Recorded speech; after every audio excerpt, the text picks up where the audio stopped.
Anne-Elisabeth Blateau n'est malheureusement pas seulement connue pour ses talents de comédienne. L'une des figures de la pastille humoristique Scène de ménage, dont un prime est attendu ce mardi soir, a également très souvent défrayé la chronique pour ses excès de colère, dus à l'alcool. En 2019 notamment, Anne-Elisabeth Blateau avait perdu le contrôle lors d'une soirée à Paris. D'après les informations de Closer à l'époque, l'actrice s'était retrouvée complètement ivre et Scène était pris aux pompiers qui étaient intervenus pour une suspicion de traumatisme crânien. Selon la police, la partenaire de jeu de David Morat avait même fini par essayer d'étrangler une femme pompier. Celle-ci avait ensuite souhaité porter plainte. Pour ne rien arranger à son cas, la BAC avait dû intervenir pour calmer la comédienne qui a traité en retour les effectifs de police de sale nazie.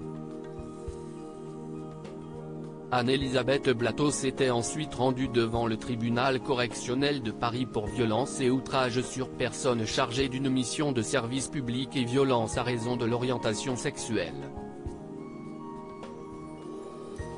J'ai honte de n'avoir été que l'ombre de moi-même. Quelques jours après que l'affaire a été rendue publique, l'interprète d'Emma sur M6 s'était saisie de son compte Instagram afin de reconnaître les faits qui lui étaient reprochés et présenter ses excuses.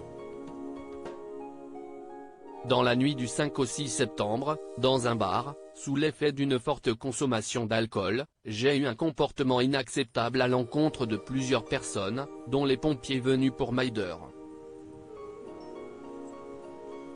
Je leur adresse à toutes mes plus plates et sincères excuses.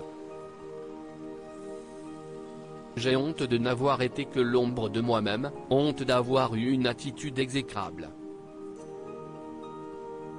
Je leur demande de me pardonner comme je vous demande pardon à vous tous qui me soutenez et me donnez l'énergie de remonter la pente. À bientôt, écrivait-elle avec regret.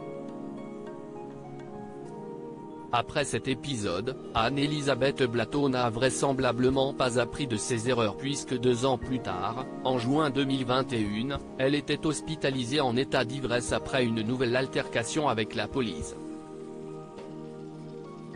Comme l'indiquait Closer, tout avait commencé par une intervention policière après plusieurs plaintes du voisinage pour tapage.